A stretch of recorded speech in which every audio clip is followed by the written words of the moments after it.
Le livre de Job, chapitre 24. Pourquoi le Tout-Puissant ne met-il pas des temps en réserve, et pourquoi ceux qui le connaissent ne voient-ils pas ses jours?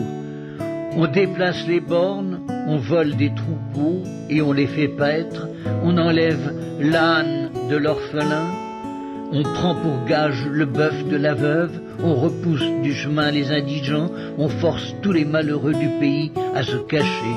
Et voici, comme les ânes sauvages du désert, ils sortent le matin pour chercher de la nourriture.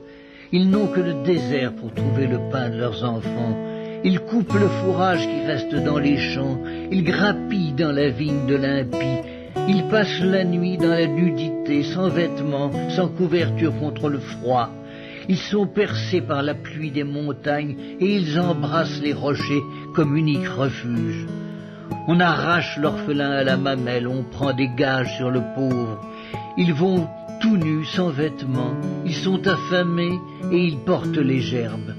Dans les enclos de l'impie, ils font de l'huile, ils foulent le pressoir et ils ont soif.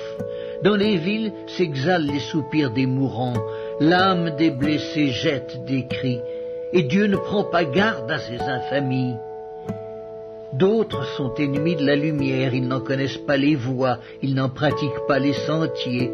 L'assassin se lève au point du jour, tue le pauvre et l'indigent et il dérobe pendant la nuit.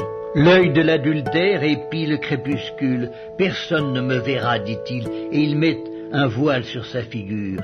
La nuit, ils forcent les maisons, le jour ils se tiennent enfermés. Ils ne connaissent pas la lumière. Pour eux, le matin, c'est l'ombre de la mort, ils en éprouvent toutes les terreurs. Et quoi? L'impie est d'un poids léger sur la face des eaux, il n'a sur la terre qu'une part maudite, il ne prend jamais le chemin des vignes. Comme la sécheresse et la chaleur absorbent les eaux de la neige, ainsi le séjour des morts engloutit ceux qui pêchent.